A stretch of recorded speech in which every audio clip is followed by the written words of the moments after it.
வணக்கம். இன்றைக்கு நாம ஒரு முக்கியமான பயணத்தை பற்றி பார்க்க போறோம். இந்தியாவில மாற்றுத்திறனாளிகளோட உரிமைகள் சட்டப்பூர்வமா எப்படி வளர்ந்து வந்திருக்குங்கிற கதை இது. உங்ககிட்ட இருந்து வந்த சில காணொளி குறிப்புகளை வச்சுதான் இந்த உரையாடலை நாம நடத்த போறோம். குறிப்பா 1995ல வந்த ஒரு சட்டம், அப்புறம் 2016ல அதை மொத்தமா மாத்தி எழுதின இன்னொரு சட்டம். இது வெறும் சட்ட திருத்தம் இல்ல, நம்ம சமூகத்தோட பார்வையே மாறின கதை. ஒரு காலத்துல தனிமைப்படுத்தப்பட்ட மக்கள் இன்னைக்கு எப்படி உரிமைகளோட நம்ம நீரோட்டத்துல இணைறாங்கன்னு பார்க்கலாம். வாங்க இத ஆழமா அலசுவோம். நிச்சயமா. நீங்க சொன்ன மாதிரி இது வெறும் சட்ட புத்தகத்துல இருக்கிற வரிகளே இல்ல, இது நம்ம மனநிலையில ஏற்பட்ட ஒரு பெரிய மாற்றம். ஒருத்தரை ஒதுக்கி வைக்கிறதுல இருந்து, அதாவது எக்ஸ்க்ளூஷன்ல இருந்து எல்லாரையும் அரவணைச்சு போறது வரைக்குமான, இன்க்ளூஷன் வரைக்குமான இந்த பரிணாம வளர்ச்சியை புரிஞ்சிக்க இந்த ரெண்டு சட்டங்களையும் ஒப்பிட்டு பார்க்கறது ரொம்ப அவசியம். சரி, அப்ப முதல்ல ஆரம்பிப்போம். 1995ல கொண்டு வரப்பட்ட மாற்றுத்திறனாளிகள் சட்டம், அதாவது பிடபிள்யூடி சட்டம். அந்த காலகட்டத்துல இது ஒரு பெரிய விஷயம். ஆனா இந்த சட்டம் திடீர்னு எப்படி உருவாச்சு? அதுக்கு ஏதாவது சர்வதேச அழுத்தம் இருந்ததா? நல்ல கேள்வி. ஆமா, இதுக்கு ஒரு சர்வதேச பின்னணி இருக்கு. உங்க ஆதாரங்கள்ல சொல்ற மாதிரி ஐக்கிய நாடுகள் சபையோட ஒரு பிரிவான ESCPஐ 1993ல இருந்து 2002 வரைக்குமான 10 வருஷத்தை ஆசிய பசிபிக் மாற்றுத்திறனாளிகள் தசாப்தம்னு அறிவிச்சாங்க. ஓ, இந்தியா இதுல கையெழுத்து போட்டதால நமக்கும் இந்த மாதிரி ஒரு சட்டத்தை கொண்டு வர வேண்டிய கட்டாயம் வந்துச்சு. இதுதான் அந்த முதல் புள்ளி. ஓகே. அப்போ இது ஒரு சர்வதேச ஒப்பந்தத்தோட விளைவு. சரி, அந்த சட்டத்தோட முக்கிய நோக்கம் என்னவா இருந்துச்சு? வெறும் நலத்திட்டங்களை கொடுக்கறதா, இல்ல அதை தாண்டி வேற ஏதாவது இருந்ததா? அது 3 முக்கிய நோக்கங்களா பிரிக்கலாம். ஒன்னு, தடைகளற்ற சூழலை உருவாக்குறது. அதாவது மாற்றுத்திறனாளிகள் மத்தவங்க உதவி இல்லாம இயங்கக்கூடிய கட்டடங்கள், சாலைகள் இதையெல்லாம் ஏற்படுத்துறது. ரெண்டாவது, அவங்களுக்கு எதிரான சுரண்டல், கொடுமைகளை தடுக்கிறது. மூணாவது, அவங்கள சமூகத்தோட ஒன்றிணைக்கிறது, இன்டகிரேஷன். இதுதான் அப்போதைய இலக்கா இருந்துச்சு. இங்கதான் எனக்கு ஒரு முக்கியமான கேள்வி வருது. இந்த சட்டம் வெறும் 7 வகையான குறைபாடுகளை மட்டும்தான் அங்கீகரிச்சதுன்னு உங்க குறிப்புகள்ல இருக்கு. வெறும் 7 தானா? ஆமா, வெறும் 7 தான். இன்னைக்கு நாம பாக்குறப்போ இது ரொம்ப குறைவா தெரியுதே. அந்த 7 என்னென்ன, அதோட வரையறைகள் ரொம்ப சுவாரஸ்யமா இருக்கு. உதாரணமா பார்வையின்மையை எப்படி வரையறுத்தாங்க? ஆமா, அந்த வரையறைகள் தான் இந்த சட்டத்தோட அடிப்படையே. பார்வையின்மை பத்தி நீங்க கேட்டீங்க. இத 660 ஸ்னெல்லன் பார்வை அட்டவணை அளவீடுன்னு சொன்னாங்க. யோசிச்சு பாருங்க. அதுக்கு என்ன அர்த்தம்? நாம 60 மீட்டர், அதாவது கிட்டத்தட்ட ஒரு கால்பந்து மைதானத்தோட பாதி தூரத்திலிருந்து பார்க்குற ஒரு விஷயத்த சட்டப்படி பார்வையற்றவர்னு வரையறுக்கப்பட்ட ஒருத்தர் வெறும் 6 மீட்டர் தூரத்தில் நின்று தான் பார்க்க முடியும். அப்பா, ஒரு வரியில இருக்கிற அந்த நம்பருக்கு பின்னாடி இவ்ளோ பெரிய அர்த்தம் இருக்கா? ஆமா, சட்டம் எவ்வளவு துல்லியமா இருக்க வேண்டியிருக்கு பாருங்க. இந்த மாதிரி வரையறைகள் தான் ஒருத்தரோட வாழ்க்கைக்கான உரிமைகளையே தீர்மானிக்குது. அப்போ செவித்திறன் குறைபாடுக்கு எப்படி? அதுவும் இதே மாதிரி தான். செவித்திறன் குறைபாடு உள்ள ஒருத்தரால 60 டெசிபல் அல்லது அதுக்கு மேல இருக்கிற சத்தத்தை மட்டும்தான் கேட்க முடியும்னு சொன்னாங்க. 60 டெசிபல்னா? உங்களுக்கு ஒரு ஒப்பீடு சொல்றேன். நாம சாதாரணமா மூச்சு விடுற சத்தம் 10 டெசிபல். 2 பேர் மெதுவா ரகசியம் பேசிக்கிட்டா அது 30 டெசிபல். அப்போ 60 டெசிபலுக்கு குறைவா இருக்கிற எந்த சத்தமும் அவங்களுக்கு கேட்காதுன்னு அர்த்தம். ஓ. இது இல்லாம தொழுநோயால பாதிக்கப்பட்டு குணமானவங்க, கை கால் இயக்க குறைபாடு, மன வளர்ச்சி குன்றியவங்க, மனநோயால பாதிக்கப்பட்டவங்கன்னு மொத்தம் 7 பிரிவுகள் தான் அப்போ இருந்துச்சு. சரி, 1995 சட்டம் ஒரு நல்ல முதல் படி. ஆனா கிட்டத்தட்ட 20 வருஷம் கழிச்சு இது மட்டும் போதாதுன்னு ஒரு எண்ணம் வந்திருக்கணும். காலப்போக்குல சமூகத்தோட புரிதலும் மாறி இருக்கும்.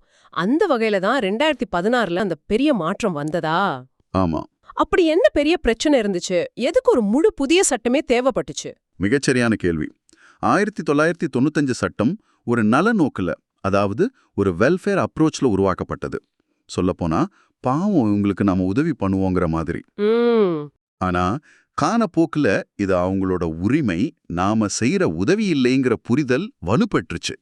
2006ல ஐநா மாற்றுத்திறனாளிகள் உரிமைகள் மாநாட்டில் UNCRPDல இந்தியா கையெழுத்திட்டது. அதுக்கு பிறகு நம்ம சட்டத்தை உரிமை சார்ந்ததா ஒரு ரைட்ஸ் பேஸ்ட் அப்ரோச்சா மாற்ற வேண்டிய தேவை வந்துச்சு.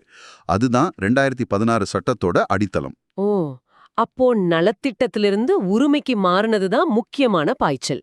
இந்த புது 2016 RPWD சட்டத்துல அப்படி என்ன பெரிய மாற்றங்கள் வந்துச்சு? குறிப்புகள்ல குறைபாடுகளோட எண்ணிக்கை 7ல இருந்து 21 உயர்ந்ததா சொல்லியிருக்கு. நிறுத்துங்க, 21. ஆமா, 21. இது மும்மடங்கு அதிகம். இதுக்கு என்ன அர்த்தம்? ஆமா, இதுதான் இந்த சட்டத்தோட இதய பகுதினே சொல்லலாம். இது வெறும் நம்பரை ஏத்துறதில்ல. யோசிச்சு பாருங்க, இதுக்கு முன்னாடி தசைச்சிதைவு, அதாவது மஸ்குலர் டிஸ்ட்ராஃபி நோயால பாதிக்கப்பட்டவங்க, அமிலத்தாக்குதலால பாதிக்கப்பட்டவங்க, ஆசிட் அட்டாக் விக்டம்ஸ், இல்ல தலசீமியா, ஹீமோஃபீலியா போன்ற இரத்த கோளாறுகள் இருக்கிறவங்க, ஏன் சில கற்றல் குறைபாடுகள், ஸ்பெசிபிக் லேர்னிங் டிசபிலிட்டிஸ் இருக்கிறவங்களுக்கு கூட சட்டப்பூர்வமா மாற்றுத்திறனாளிகள்ங்கிற அங்கீகாரமே இல்ல. ஒரு நிமிஷம், நீங்க சொல்றது உண்மையா?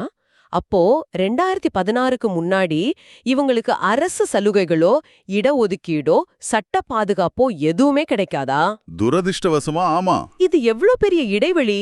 அவங்க சட்டத்தின் பார்வையில மாற்றுத்திறனாளிகளா கருதப்படல. இந்த 21 பிரிவுகள் வந்ததுக்கு அப்புறம்தான் பல வருஷமா அங்கீகாரத்துக்காக போராடின பல குழுக்களுக்கு நீதி கிடைச்சது.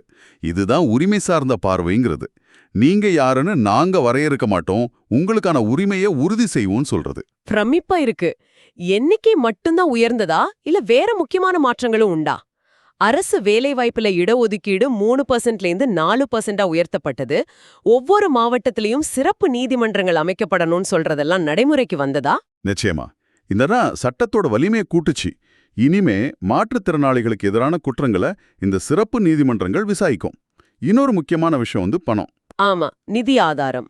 சட்டத்தை போட்டா மட்டும் போதுமா? அதை செயல்படுத்த நிதி வேணும் இல்லையா? அதுக்காக முத்தரப்பு அணுகுமுறைன்னு ஒன்று கொண்டு வந்தாங்க. அதாவது மத்திய அரசு, மாநில அரசு, யூனியன் பிரதேசம்னு 3 பேரும் சேர்ந்து நிதி ஒதுக்கணும். இதனால பணம் இல்லைங்கிற காரணத்தை சொல்லி யாரும் தப்பிக்க முடியாது. சரி, இந்த சட்டங்கள் எல்லாம் பள்ளிக்கூடங்கள்ல எப்படி செயல்படுது? நான் ஒருங்கிணைந்த கல்வி, இன்டிகிரேட்டட் எஜுகேஷன், உள்ளடக்கிய கல்வி, இன்க்ளூசிவ் எஜுகேஷன் 2 வார்த்தைகளை அடிக்கடி கேக்குறேன். ரெண்டும் ஒண்ணு மாதிரி தான் இருக்கு. ஆமா, நிறைய பேருக்கு இந்த குழப்பம் இருக்கு. ஆனா உங்க குறிப்புகள்ல இதுக்குள்ள பெரிய வித்தியாசம் இருக்குன்னு சொல்லப்பட்டிருக்கு. அது என்ன? இது ரொம்ப முக்கியமான ஒரு வேறுபாடு. இதை நாம ஒரு உதாரணத்தோட புரிஞ்சுக்கலாம். ஒருங்கிணைந்த கல்விங்கிறது ஒரு பார்ட்டிக்கு உங்களை கூப்பிடுற மாதிரி. ஓகே. ஆனா அங்க உங்களுக்கு பிடிச்ச பாட்டு போட மாட்டாங்க, உங்களுக்கு பிடிச்ச சாப்பாடு இருக்காது, நீங்க ஓரமா நிக்க வேண்டியிருக்கும். அந்த சூழலுக்கு நீங்க தான் உங்களை மாத்திக்கணும். இதுதான் 1995 சட்டத்தோட பார்வை. மாற்றுத்திறனாளி குழந்தைய ஒரு சாதாரண பள்ளியில சேர்ப்பாங்க, ஆனா அந்த பள்ளியோட அமைப்பு அந்த குழந்தைக்காக மாறாது. அப்போ உள்ளடக்கிய கல்வி? உள்ளடக்கிய கல்வி அப்படி இல்ல. அது நீங்களும் சேர்ந்து அந்த பார்ட்டியை ஏற்பாடு பண்ற மாதிரி. உங்களுக்கும் பிடிச்ச பாட்டு போடுவாங்க, எல்லோரும் ஒன்னா சேர்ந்து ஆடுவாங்க. இங்க பள்ளிக்கூடம் அந்த குழந்தைக்காக தன்னை மாத்திக்கணும். சிஸ்டமே மாறணும். ஆமா, அந்த குழந்தைக்கு சக்கர நாற்காலி தேவைப்பட்டா அதுக்கு சாய்தள பாதை, ரேம்ப் கட்டி தரணும். அந்த குழந்தைக்கு புரியுற மாதிரி பாடத்திட்டத்தை மாத்தி அமைக்கணும். இங்க சமத்துவத்தோட, ஈக்குவாலிட்டியோட சம வாய்ப்பும் ஈக்விட்டியும் கொடுக்கப்படுது.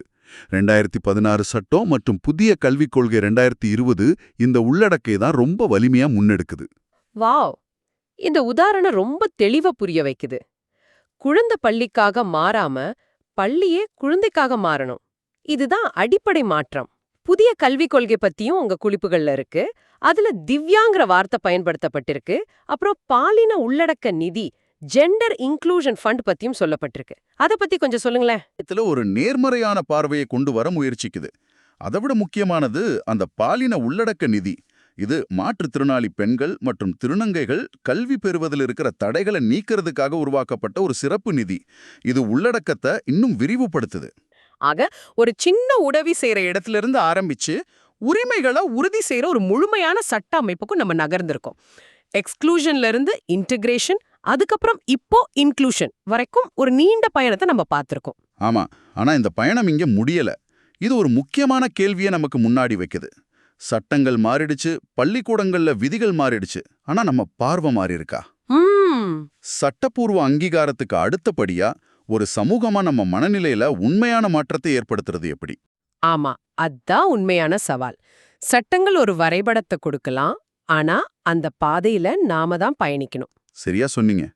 அதனால இந்த உரையாடலை கேட்டுக்கிட்டு இருக்கிற உங்களுக்கு ஒரு சின்ன சிந்தனை. அடுத்த முறை நீங்க ஒரு பொது இடத்துக்கு போகும்போது, ஒரு பேருந்துலயோ, ஒரு தியேட்டர்லயோ, இல்ல ஒரு அரசு அலுவலகத்திலயோ ஒரு நிமிஷம் நின்னு சுத்தி பாருங்க. இங்க ஒரு சக்கர நாற்காலியில வர்ற ஒருத்தரால சுலபமா நடமாட முடியுமா? பார்வை இல்லாத ஒருத்தர் பாதுகாப்பா உணர முடியுமா அப்படின்னு யோசிச்சு பாருங்க. அந்த எண்ணம் தான் உண்மையான உள்ளடக்கத்துக்கான முதல் படி. சட்டங்கள் செய்யறதை விட நம்ம ஒவ்வொருவரோட இந்த சின்ன பார்வை தான் பெரிய மாற்றத்தை உருவாக்கும்.